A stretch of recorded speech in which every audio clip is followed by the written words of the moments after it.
कैसे गईले कि जब हम रहनी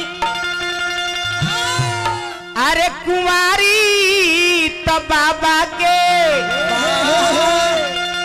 दुआरी तो बाबा के दुआरी नुए ललना ए ललना ए ललना हमहू ना जननी द रतिया कैसे अंगई बहे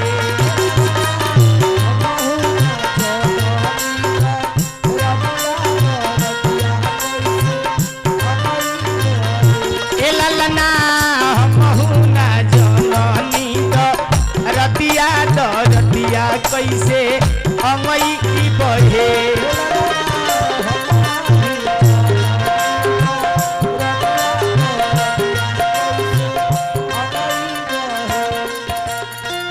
जब हम रहनी कुवारी तो बाबा के दुआरी तो बाबा के दुआरी नुए ललना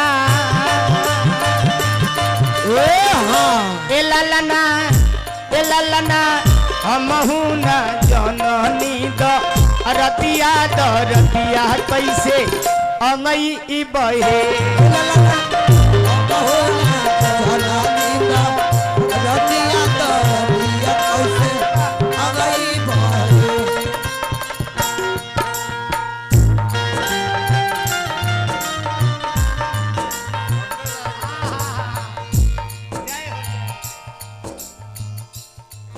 चले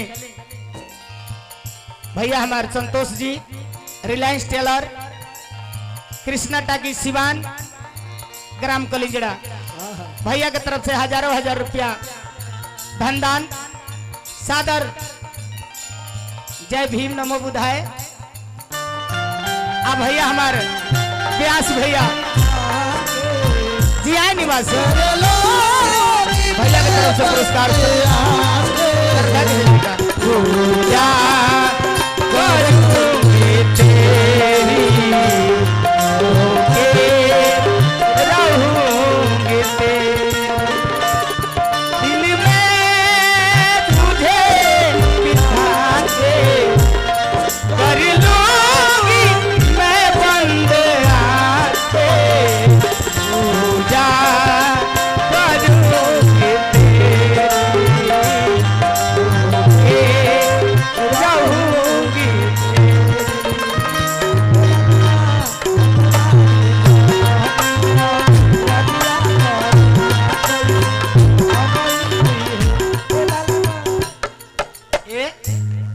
तेरी हरेश भैया उठ उठ न दोया भागी ता भैया के जा गादे हूँ भैया के जा गादे हुए ललना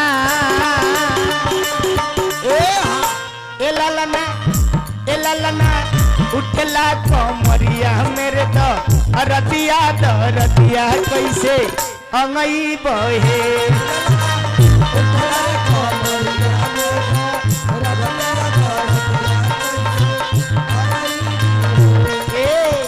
चली बहुत सुंदर लयदार हमार बड़ भाई व्यास मानचंद जी जन हमने के गुरु जी के साथ प्रोग्राम गोनी भाई हमार ओ भैया के बड़ भाई हमारा मिस्त्री जी के तरफ से पुरस्कार श्रद्धा की जय जयकार शुभकामना खातिर यह प्रार्थना रही कि हमने के प्यार दुलारा सही बरकरार रहो। हे ललना ऐसे ना जननी दो रतिया कैसे हमई बहे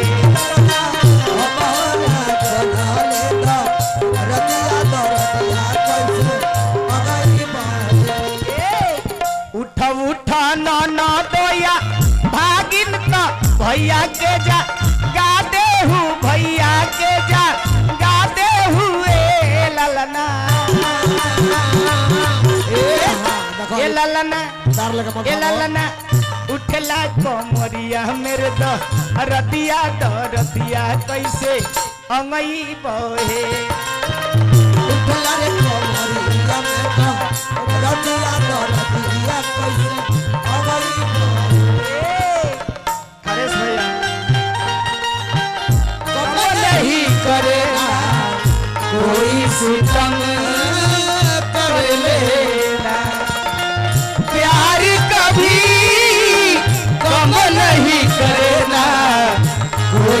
सितम कर लेना।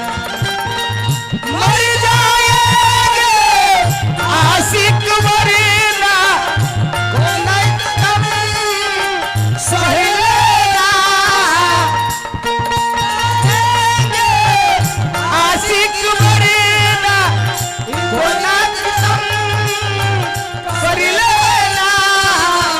प्यार कभी कम नहीं करेगा कोई सितम कर लेना। प्यार कभी कम नहीं करेगा कोई सितम कर लेना। रतिया तो रतिया कैसे हमारी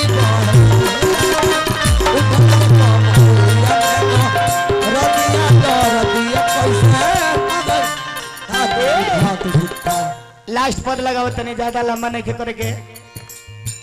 ब्याज मने जर सोहर गावे ले गाई के सुनावे ले गाई के सुनावे ले ये ललना।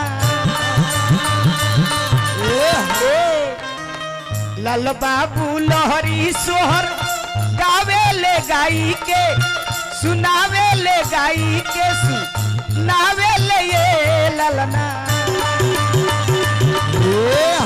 का कहले राजा का कहले हे ललना जुगे जुगे बाढ़ो ये हो बात महलिया उठे सोहर।